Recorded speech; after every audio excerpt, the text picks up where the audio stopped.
Hello దోస్తో, weekend వచ్చేసిందంటే మన ఛానల్లో కొత్త టాపిక్ రెడీగా ఉన్నట్టే. ఈరోజు టాపిక్ వచ్చేసి భరత మహారాజు గురించి మరియు మన లైఫ్లో ఇంపార్టెంట్ ఆస్పెక్ట్ అయిన డిస్ట్రాక్షన్ గురించి ఒక క్లారిటీని ఈ వీడియోలో తెలుసుకుందాం. నేను మొదటిసారిగా ఈ టాపిక్ విన్నప్పుడు అక్షరాల ఆశ్చర్యపడ్డాను. అది ఎందుకో షార్ట్గా చెప్తాను. ఫర్ ఎగ్జాంపుల్, రేపటి ఎగ్జామ్కి ఈరోజు మనం కాన్సన్ట్రేట్గా ప్రిపేర్ అవుతున్న సమయంలో మన మొబైల్కి ట్రెండ్ అవుతున్న న్యూస్ నోటిఫికేషన్ రావడంతో మన కాన్సన్ట్రేషన్ అనేది నోటిఫికేషన్ పైకి డైవర్ట్ అవుతుంది. దీంతో మనం కొద్ది సమయం సోషల్ మీడియాలో గడిపేస్తాం. ఈ సమయాన్ని మనం అటు ఎగ్జామ్కి ప్రిపేర్ అవ్వలేం, ఇటు సోషల్ మీడియాలో ట్రెండ్ అవుతున్న న్యూస్ని కంప్లీట్గా తెలుసుకోలేం. ఇలాంటి ఒక డిస్ట్రాక్షనే భరత మహారాజు యొక్క 3 జన్మలకు దారి తీసింది. ఈ కథ శ్రీమద్ భాగవతంలోనే అద్భుతమైన కథ. ఈ కథలో అయితే పరధ్యానం, శ్రద్ధ, సంకల్పం మరియు భక్తి గురించి లోతైన పాఠాలు కలిగి ఉంటుందో. సీరియస్లీ దోస్తో, వ్యక్తిత్వం, సంకల్పం, బుద్ధి మరియు భక్తి ఇలాంటి ఎన్నో మన పూర్వీకులు గ్రంథాల ద్వారా అందజేశారు. ఇంతటి అద్భుతమైన గ్రంథాలు రచించిన మన పూర్వీకులను చూసి తప్పకుండా గర్వపడాల్సిందే. చలో దెన్, ఇంకేమాత్రం ఆలస్యం చేయకుండా let us start our episode. Hello all, it's me Manne. Welcome to my channel. ముందుగా భరత మహారాజు గురించి తెలుసుకుందాం. పూర్వం ఈ భూభాగాన్ని నాభి మహారాజు పరిపాలించేవాడు. ఇతడి కుమారుడు వృషభుడు. వృషభుడు కూడా తండ్రికి తగిన విధంగా రాజ్య పరిపాలన చేసేవాడు. వృషభుడి కుమారుడే భరతుడు. మహాయోగి. తన తండ్రి తర్వాత కొన్ని వేల సంవత్సరాలు రాజ్య పరిపాలన చేశాడు.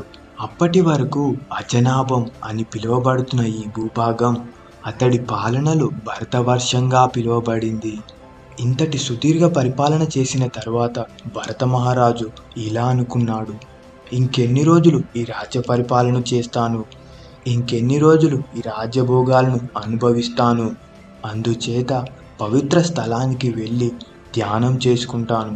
నిరంతరం భగవంతుడిపైన ధ్యానం ఉంచి మోక్షాన్ని పొందుతాను అనుకొని తన వంశపార సంపదను, బాధ్యతలను పుత్రులకు అప్పజెప్పి రాజ్యభోగాలను త్యజించి అడవికి చేరుకుంటాడు.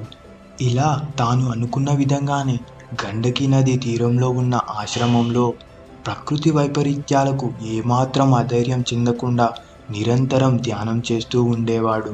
ఇలా కాలం గడుస్తూ ఉండడంతో ఒకరోజు భరతుడి జీవితంలో గొప్ప మార్పు సంభవించింది. తాను ప్రతిరోజు చేసిన విధంగానే గండకీ నది తీరంలో స్నానమాచరించి నది ఒడ్డున కూర్చొని ఉండగా ఆ సమయంలో అవతలి ఒడ్డుకు నిండు గర్భిణిగా ఉన్న ఒక లేడీ నీరు త్రాగుటకు వచ్చింది. అదే సమయంలో గర్జన చేస్తూ భీకరమైన సింహపు శబ్దము వినిపించింది. సహజంగానే భయపడే స్వభావం కలిగిన లేడీ ఒక ఒడ్డు నుండి మరొక ఒడ్డుకు దూకే ప్రయత్నంలో ఉవ్వెత్తున ఎగరగా దాని గర్భము నుండి లేడి పిల్ల జారి నీటిలో పడిపోతుంది. మరియు తల్లి లేడీ ఆ ప్రయత్నంలో రాయికి తగిలి అక్కడికక్కడే మరణిస్తుంది. అలా తల్లిని కోల్పోయి నీటిలో కొట్టుమిట్టాడుతున్న లేడి పిల్లను చూసి భరతుడికి జాలి కలుగుతుంది. దీంతో భరతుడు ఆ లేడీకి ఏమైనా దెబ్బలు తగిలాయేమో అని ఒడిలోకి తీసుకొని చూస్తూ ఉండగా ఆ లేడీ చలికి వణికిపోతూ ఉంటుంది. భరతుడు ఆ లేడీ పిల్లను ఆశ్రమానికి తీసుకొచ్చి నిప్పుని వెలిగిస్తాడు. ఆ వెచ్చదనంతో లేడీ పిల్ల కన్నులు తెరుస్తుంది. తల్లి లేని పిల్ల కదా అని దాని ఆలన పాలన మొత్తం భరతుడే చూసుకునేవాడు. రాను రాను దానిపై అనురాగాన్ని పెంచుకుంటాడు. లేడి పిల్ల ఆశ్రమంలో అటు ఇటు గెంతుతూ ఉంటే మిక్కిలి సంతోషించేవాడు. ఒక్క క్షణం ఆ లేడి పిల్ల కనబడకపోతే ఏ క్రూర మృగాలైనా దానికి హాని కలిగించాయేమో అని మిక్కిలి భయపడేవాడు. నిరంతరం ఆ లేడి పిల్లే సర్వస్వంగా మారడంతో భరతుడి ధ్యాస లేడి పిల్లపైనే ఉండేది. భరతుడు దేని గురించైతే అడవికి వచ్చాడో దానిని కొద్ది కొద్దిగా మానివేశాడు. తన రాజ్యాన్ని, కుటుంబాన్ని వదిలేసి ఇంతటి ఘోర అడవిలో సాధన చేసుకోవడానికి వచ్చిన భరతుడి జీవితంలో ఈ చిన్న లేడి పిల్ల గొప్ప మార్పుని తీసుకువచ్చింది. మళ్ళీ పూర్తిగా సంసారమోహంలో కూరుకుపోయేలా చేసింది. మధ్య మధ్యలో సాధన గుర్తుకు వచ్చి సాధన చేద్దామని కూర్చున్నా లేడిపిల్లపై ఉన్న మమకారం వల్ల కన్నులు తెరిచి అది ఇక్కడే ఉందా లేదా అని చూసుకునేవాడు. రాను రాను తాను దేని గురించి అయితే అడవికి వచ్చాడో దానిని పూర్తిగా మర్చిపోయి లేడిపిల్ల ప్రేమలో చిక్కుకుపోయాడు. ఇలా ఒకరోజు ఆ లేడిపిల్ల పచ్చిక మేస్తూ మేస్తూ ఆశ్రమానికి దూరంగా వెళ్ళిపోయింది. అలా సాయంత్రం అయ్యింది. అయినా కూడా లేడిపిల్ల ఆశ్రమానికి తిరిగి రాకపోవడంతో భరతుడిలో భయం మొదలయ్యింది. రోజులు గడిచిపోతున్నాయి. భరతుడి బాధ వర్ణనాతీతం. అయ్యో, నిన్ను సరిగ్గా చూసుకోలేకపోయానే, అందుకే నన్ను వదిలేసి వెళ్ళిపోయావు అంటూ ఒక పిచ్చివాడిలా దాని గురించే అనుక్షణం ఆలోచిస్తూ భోజనం కూడా మానివేశాడు.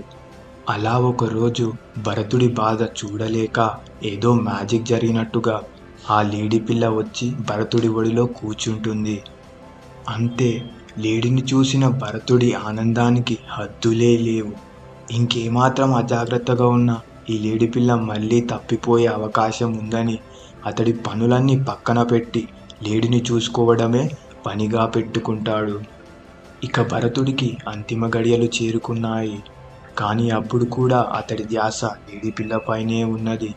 నేను లేకపోతే ఈ లేడిపిల్లను ఎవరు చూసుకుంటారు అనుకుంటూ లేడిని చూస్తూ కన్నీరు కారుస్తూ ప్రాణాలను వదిలేస్తాడు. లేడి గురించి స్మరిస్తూ చనిపోయిన భరతుడికి ఈశ్వరుడు తిరిగి మళ్ళీ లేడిగానే పునర్జన్మను ప్రసాదిస్తాడు. ఇలా ఒక జంతువుగా జన్మించిన తన పూర్వజన్మలో చేసిన సాధన ఫలం వల్ల తన పూర్వజన్మ స్మృతి ఏమాత్రం పోలేదు. అన్నీ గుర్తుకు ఉన్నాయి. అయ్యో, ఒక లేడిని పెంచిన మమకారంలో యోగభ్రష్టుడనై నేను పాలించిన నా రాజ్యంలోనే ఒక జంతువుగా జన్మించి గడ్డిని తినవలసి వస్తుందే అనుకుంటూ బాధపడేవాడు.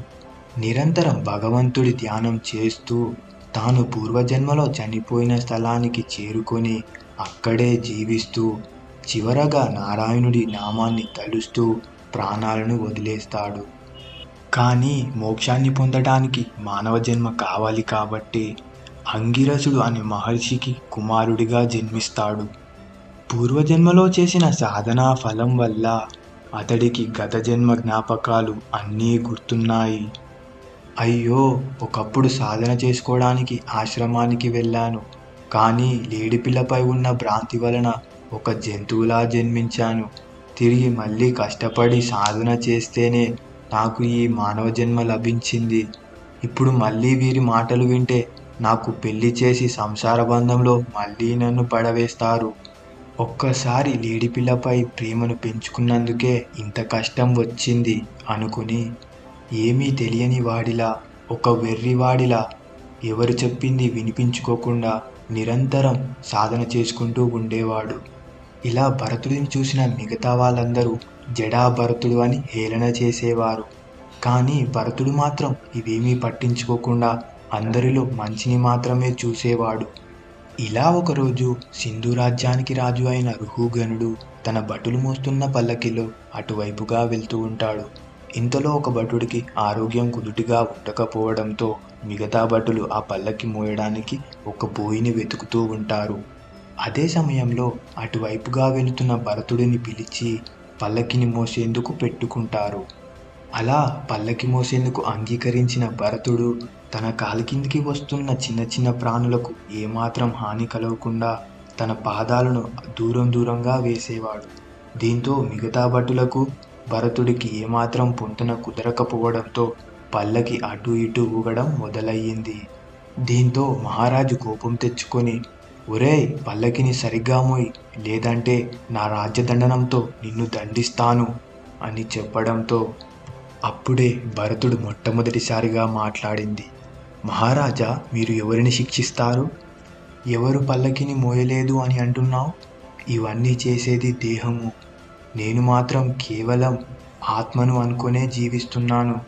కానీ నువ్వు ఆ దేహానికే శిక్ష వేస్తానని అంటున్నావు.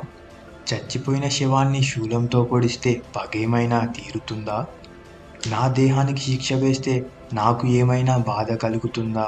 నువ్వు అజ్ఞానంతో ఆలోచిస్తున్నావు మహారాజా అని అనడంతో ఈ మాటలు విన్న రాజు ఆశ్చర్యపోయాడు. పల్లకి మోస్తున్న ఈ బోయి సామాన్యుడు అయ్యుండడు.